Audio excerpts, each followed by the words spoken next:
कभी कभी जिंदगी में ऐसा मोड़ आता है जब इंसान बिल्कुल फंसा हुआ और बेबस महसूस करता है। आज हम एक ऐसे ही सीधे और पावरफुल मैसेज के बारे में बात कर रहे हैं। ये उन लोगों के लिए है जो उस भावना से बाहर निकलना चाहते हैं। तो चलिए सीधे मुद्दे पर आते हैं। इसकी शुरुआत होती है एक बहुत ही जोरदार सवाल से, जो हमें सीधे अपने अंदर झांकने पे मजबूर कर देता है। एक ऐसा सवाल जो माहौल को एकदम गंभीर बना देता है। आखिर हो क्या गया है? देखिए, किसी भी चक्र को तोड़ने का जो पहला कदम होता है वो है उसे समझना। और यहाँ पर भावनात्मक संकट के एक बहुत ही साफ पैटर्न की पहचान की गई है, जिसे आंसुओं का चक्र कहा जा रहा है। यहाँ एक बहुत ही बुनियादी समस्या की ओर इशारा किया गया है। वो आदत जिसमें हर चुनौती पर, चाहे वो बड़ी हो या छोटी, एक्शन लेने के बजाय बस आंसुओं से जवाब दिया जाता है। कुछ अच्छा नहीं लग रहा तो रोना, कुछ बुरा नहीं भी हुआ तो भी रोना। और ये कोई हवाई बात नहीं है, इसके बिल्कुल असली उदाहरण हैं, जैसे एग्जाम का टेंशन, भविष्य की चिंता, या फिर घंटों तक बस ख्यालों में ही डूबे रहना। मतलब मेहनत नहीं हो पा रही, लेकिन उस कमी के लिए रोना जरूर हो रहा है। ये एक तरह का इमोशनल पैरालिसिस है। अच्छा, तो आंसुओं के इस चक्र को समझने के बाद अब एक ऐसी कठोर लेकिन जरूरी सच्चाई की बात की जा रही है जिसे नजरअंदाज नहीं किया जा सकता: जिंदगी का असली स्वभाव।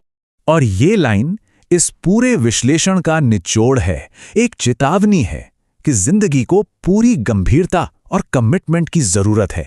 इसे हल्के में लिया ही नहीं जा सकता। यहां दो नजरिए साफ दिखते हैं। एक तरफ है जिंदगी को एक खेल समझना, जिसे जब मन किया छोड़ दिया, और दूसरी तरफ है असलियत। जिंदगी एक संघर्ष है, ये जरूरी है, जीने के लिए है, और इसे हर हाल में लड़ना ही पड़ता है। यहां पर मैसेज बिल्कुल साफ है। ये जो संघर्ष है ना, ये सबके लिए है। कोई भी इससे बच नहीं सकता, चाहे कोई कितनी भी कोशिश क्यों ना कर ले। हर किसी को अपने हिस्से की लड़ाई लड़नी ही पड़ती है, और इसीलिए मेंटल स्ट्रेंथ कोई ऑप्शन नहीं बल्कि जरूरत है। तो अब सवाल उठता है कि इस लड़ाई की तैयारी आखिर हो कैसे? बस यहीं पर यह विश्लेषण एक नया मोड़ लेता है। यह हमें चुपचाप दर्द सहने के बजाय एक्टिव होकर खुद को एनालाइज करने का एक सीधा रास्ता दिखाता है। कंट्रोल वापस पाने की तरफ पहला कदम एक बहुत ही सिंपल, करने लायक अभ्यास है। बस एक पेन और कागज उठाना है और पूरी ईमानदारी से उन 5 चीजों को लिखना है जो आगे बढ़ने से रोक रही हैं। और अगर ये सोचने में मुश्किल हो रही है कि शुरू कहाँ से करें, तो कुछ सटीक उदाहरण भी दिए गए हैं। क्या ये बहुत जल्दी रोने की आदत है, दूसरों की बातों से घबरा जाना है, या फिर वो ज्यादा सोचने की बीमारी जहां घंटों बस ख्यालों में खोए रहने से सारा समय निकल जाता है? ये एक बहुत ही पावरफुल बात है। ये आदतें सिर्फ बुरी आदतें नहीं हैं, ये तो पैरों में पड़ी जंजीरें हैं। ये किसी भी तरह की तरक्की को रोक देती हैं और इंसान को एक ही जगह पर फंसाए रखती हैं। इन जंजीरों को पहचानने के बाद ही अगला कदम आता है, इन्हें तोड़ने का। अब हम आखिरी हिस्से में हैं, जो एक नए मजबूत स्वयं को बनाने के ब्लूप्रिंट पर फोकस करता है। और इसका सबसे बड़ा मंत्र है सेल्फ रिलायंस। बात एकदम साफ है, जब तक कोई खुद का साथ नहीं देता, किसी और से मदद की उम्मीद करना बेकार है। मजबूती अपने अंदर से ही बनानी होगी। और ये मजबूती आती है अनुशासन से। इस पर बहुत जोर दिया गया है। अनुशासन अभी बनाना होगा, क्योंकि आज जो आदतें बनेंगी वही पूरी जिंदगी साथ चलेंगी। ये काम कल पर टालने वाला नहीं, बल्कि अभी करने वाला है। और ये अनुशासन कोई बड़ी बड़ी बातें नहीं है, ये बहुत ही प्रैक्टिकल है। यहाँ एक साफ चेकलिस्ट दी गई है। जागने, सोने, काम करने और खाने का एक पक्का समय तय करो।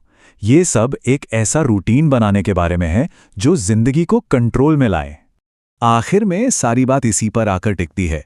अनुशासन और रूटीन का असल मकसद है अपनी पर्सनल एजेंसी, यानी कि अपने फैसले खुद लेने की ताकत को वापस पाना। बात बस इतनी सी है कि जिंदगी की लगाम वापस अपने हाथों में लेनी है, न कि उसे भावनाओं और हालात के भरोसे छोड़ देना है। और आखिरी संदेश एक जोरदार, तुरंत एक्शन लेने वाला आदेश है। ये कल या अगले हफ्ते के लिए नहीं है। हर बात पर इतना सोचना और छोटी छोटी बात पर रोना, इसे आज से ही, अभी से ही रोकना होगा। तो ये पूरा विश्लेषण इसी आखिरी विचार के साथ खत्म होता है। एक ऐसा सवाल जो हर किसी के लिए है। किसी की दिनचर्या, भावनाओं और प्रतिक्रियाओं को देखकर यह सवाल पूछना लाजमी हो जाता है, जिंदगी की लगाम आखिर है किसके हाथों में?